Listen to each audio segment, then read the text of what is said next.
Everyone, my name is Prajakta Dhage and I am from Department of Zoology, KTHM College, Nashik. Today I will be taking a lecture for MSc Part 2, Semester 3.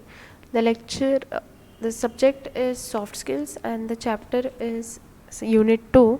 Topic is going to be stains and this is the fourth lecture. So, we have already discussed about the stains in previous videos. Today I'll be talking about some of the stains over here. So the first stain is hematoxylin. Now hematoxylin is a nuclear stain always used to study the differentiation between nucleus and cytoplasm. It is commonly used for both plant and animal tissues. This stain is in the powder form and obtained from Hematoxylin compactione, a leguminous plant that contains hematoxylin. For the purpose of staining, it is converted by oxidation into hematine, either slowly due to atmospheric oxygen or say ripening, or rapidly by addition of oxidizing agent like sodium iodide, sodium perforate, mercuric oxide, KMnO4 and potassium periodate.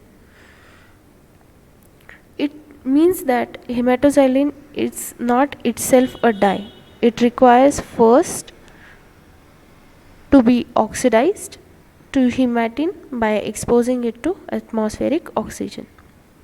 In hematoxylin or hematine, some moderant example aluminium is added to enhance the blue, black or violet staining appearance of the nuclei. This stain is universally used to add high contrast, convenience for the photography, easy control of dyeing and insolubility of color in aqueous or alcoholic media and synthetic mounting media. So there are three methods for preparation of hematoxylin. Choice of methods depends upon the time available between preparation and use of stain. If longer time lapse is there, then slow ripening method is better. If requirement is immediate, then quick oxidation is followed. So the three types of hematoxylin that are available are Delafeld's hematoxylin, then Ehrlich's hematoxylin and Harry's hematoxylin. Let's move on to another stain which is called as eosine. Now eosine is generally used in 0.2% according to the need, and we add thymol crystals or formalin in few drops. So it is a xanthine group dye and derived from fluorescein. It contains cytoplasm of the cell. Eosine Y is readily soluble in water and less soluble in alcohol. It is commonly used stain. A 0.2% solution in 95% alcohol is generally used for counter staining. The sections in which nuclei are stained blue hematoxylin.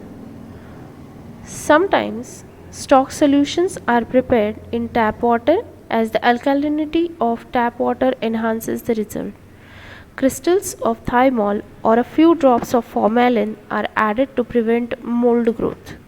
From the stock solution, 1% eosine is usually prepared as a working solution. 1 ml of eosine stock solution in 99 ml of water. Eosine Y is widely used as a counter stain. Eosine Y is widely used as a counter stain following alum hematoxylin. It is used in the aqueous solution but gives best results as a 0.2% solution in 95% alcohol. Eosine imparts a bright, clear pink color to the cytoplasmic material, cell membranes and extracellular structure, interfering with the blue of the chromatin stain. Next one is Congo red in 0.5 gram. You can take 0.5 gram of it in 95 ml distilled water and add alcohol to this particular solution. Now Congo red is the sodium salt of 3 sodium salt. It is secondary diazo dye. Congo red is acidic dye and is water soluble, but better soluble in organic solvents such as ethanol. It has a strong non-covalent affinity to cellulose fibers. Congo red was first synthesized in 1883 by Paul Bottiger, who was working for Friedrich Bayer Company in Germany. Due to color change from blue to red at pH Due to color change from blue to red at pH 3 to 5.2, Congo red can be used as a pH indicator also. In biochemistry and histology, Congo red is used to stain microscopic preparations, especially as cytoplasmic and erythrocyte stain. The next stain that we are going to see is acid fuchsin. The acid fuchsin is used to stain collagen, smooth muscles or mitochondria. It is generally used as a cytoplasmic stain in Mallory's trichrome method. It imparts red color to collagen, fibers and cytoplasm. Acid fuchsin is generally employed in a 0.2 to 1% aqueous solution as the primary stain in Mallory's triple stain. It stains cytoplasm in various shades of pink. The next stain that we are going to see is Janus green B. This is basic aniline dye related to both safranin and azo group.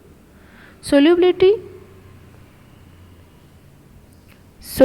of the stain in water is 5.18% and 1.12% in alcohol. It can be employed either in strong solution in small amount or very dilute solution in normal saline for intravenous injection. It is used for staining nerves intravitally and for selective coloring granules in the cell. It is recommended for staining mitochondria in living cell. This stain is also used in various dilutions for fungi and for flagella of protozoa. Chemically, mitochondrial matrix consists of many proteins and lipids, and the membranes are high in insoluble proteins, phospholipids, and insoluble enzyme content. There are many enzymes present in mitochondria. One of these is cytochrome oxidase. Janus green B, when applied in dilute solutions, enters the cell and is reduced in the cytoplasm to leucodye. When it enters mitochondria, it is specifically reoxidized to its original color, that is green or blue. For this, the cell must be kept alive during the experiment. Now the next one that we are going to talk about is neutral red. Neutral red is a slightly basic dye and pH indicator. It is yellow in basic solution, red in slightly acidic solution. It is primarily used in histochemistry as a vital stain or supravital dye. The dye may be applied to living tissue in dilutions of 1:10,000 or 1:1 lakh in physiological saline solution, or it may be applied as a film with or without Janus green. In general, the stain has affinity for cytoplasmic granules and inclusions in the living cell. Staining the nuclei only as the cells die. Neutral red stains Nissl substance red. It is usually used as a counter stain in combination with other dyes.